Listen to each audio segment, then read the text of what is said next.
கார்த்திகை தீபம் சீரியலுடைய இன்னைக்கான ஒரு குட்டி ஸ்டோரி பார்க்கலாங்க. நம்ம சேனலை மறக்காமல் சப்ஸ்கிரைப் பண்ணிவிடுங்க. பக்கத்தில் பெல் ஐக்கான் இருக்கும், அதையும் ப்ரெஸ் பண்ணிடுங்க. வாங்க வீடியோக்குள்ளார போகலாம். கார்த்திக் தீபா கல்யாணம் நடக்க போகிற அந்த மண்டபத்துக்கு கார்த்திக் பார்த்தீங்கன்னா திடீர்னு போலீஸோட வராரு. அங்கே பார்த்தீங்கன்னா எதுக்காக போலீஸோட வந்திருக்காரு அப்படின்னு பார்த்தா, ரம்யா பண்ண கேடித்தனங்கள் எல்லாத்தையும் இங்கே வந்து சொல்கிறாங்க. கார்த்திக் தீபாவை கொலை பண்ண பார்த்தது, அவங்க குடிக்கிற ஜூஸில் போதை மருந்து கலந்து அவங்கள பைத்தியம் பிடிச்ச மாதிரி வந்து பேச வச்சது, நடந்து வச்சது, இது எல்லாமே தீபா தான், இந்த ரம்யா தான். இவங்க இவ்வளோ நாளாக வந்து ஒரு நம்பிக்கை துரோகியாக இருந்திருக்காங்க தீபா கிட்ட. தீபா எவ்வளோ நம்பினாங்க, ஆனால் அவங்க அதுக்கு எல்லாமே ஆப்போசிட்டாக தான் இத்தனை நாள் கூடவே இருந்து குழிப்பறிச்சிருக்காங்க.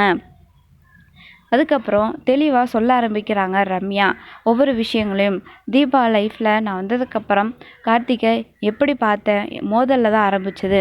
அதுக்கப்புறம் கொஞ்சம் கொஞ்சமாக அவருடைய நல்ல குணத்தை பார்த்து நான் காதலிக்க ஆரம்பித்தேன். அது மட்டும் இல்லாமல் என் அப்பா பார்த்த முதல் மாப்பிள்ளை எனக்கு அவர் தான் அப்படின்னு சொல்லி, அதனால தான் இதுக்கப்புறம் என்னோடய ஃப்ரெண்டோட ஹஸ்பண்டுன்னு தெரிஞ்சதுக்கப்புறமும் எனக்கு உங்கள் மேலே லவ் வந்து அதிகமாக ஆரம்பித்தது. அதுக்கப்புறம் ஒவ்வொரு விஷயங்களாக சொல்ல ஆரம்பிக்கிறாங்க. அதுக்கப்புறம் பார்த்தீங்கன்னா, இங்கே பாரு தீபா, நீ கார்த்திகை விட்டு விலகி போயிரு.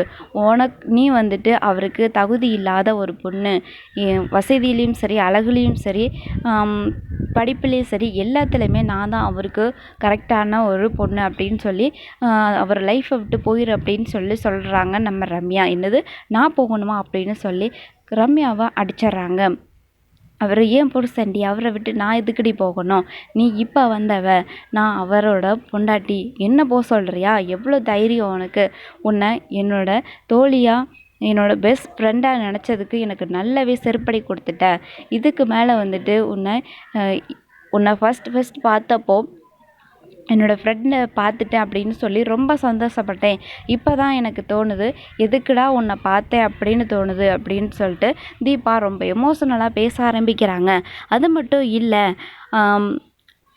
அவங்களோட ஆசை நிறைவேறலை அப்படின்னு சொல்லி தன்னுடைய அப்பா அதுக்கு குறுக்க இருக்காருன்னு சொல்லி அவங்க அப்பாவையே விஷம் கொடுத்து கொலை பண்ண பார்த்துருக்காங்க.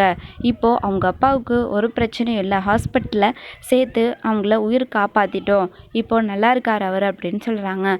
அடி பாவி அப்படின்னு சொல்லி அங்கே இருக்க எல்லாருமே வந்துட்டு ரம்யாவை பற்றி தெரிஞ்சுக்கிறாங்க.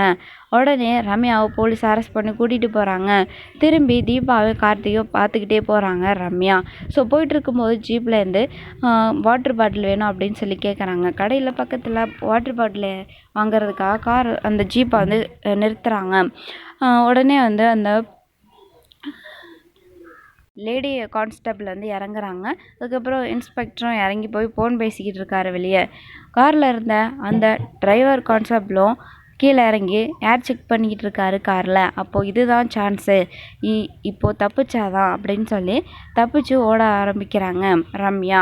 எப்படியாச்சும் அவங்க கல்யாணத்தை நிறுத்தணும் அப்படின்னு சொல்லி தப்பிச்சு ஓடிட்டாங்க. அதுக்கப்புறம் அந்த லேடி கான்ஸ்டபிள் வந்து பார்த்துட்டு ரம்யாவை காணோம், தப்பிச்சு போயிட்டா அப்படின்னு சொல்லி அதுக்கப்புறம் ஜீப் எடுத்துகிட்டு தேட ஆரம்பிக்கிறாங்க.